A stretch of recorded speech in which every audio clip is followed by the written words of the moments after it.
E para finalizar a nossa temática de síndromes demenciais, agora vamos falar da doença de Creutzfeldt-Jakob. A DCJ pode ser considerada um distúrbio dentro de um grupo de doenças causadas por príons, compostos pela proteína priônica, PRP. Mas a partir dessa informação, alguns colegas devem estar se perguntando: o que é um príon?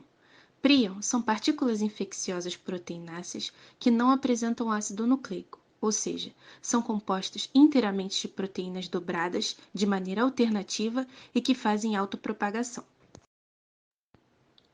A doença é lentamente progressiva e, em geral, causa morte dentro de 9 meses a partir do seu início. A maioria dos pacientes com DCJ tem entre 50 e 75 anos de idade, porém, há casos relatados tanto de pacientes bem jovens como de indivíduos mais velhos. A DCJ pode se apresentar de 3 formas: esporádica, familiar e adquirida. A DCJ esporádica é o tipo mais comum, sendo responsável por cerca de 85% dos casos. Geralmente, afeta pessoas com mais de 40 anos de idade.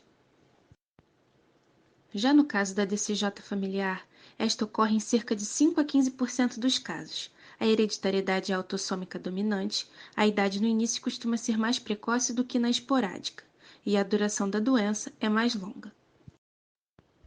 E por fim, a DCJ adquirida, que é provavelmente responsável por 1% dos casos.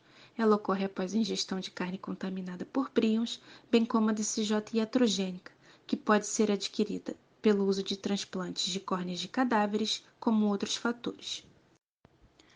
Quanto à variante da doença, essa pode ser uma forma adquirida rara da DCJ. Ela ocorre após a ingestão da carne vermelha de gado com encefalopatia espongiforme, também chamada de doença da vaca louca. Quanto aos sinais e sintomas, cerca de 70% dos pacientes com DCJ apresentam perda de memória e confusão mental, que com o tempo se desenvolvem em 100% dos casos. 15 a 20% apresentam falta de coordenação e ataxia, que muitas vezes surgem no início da doença.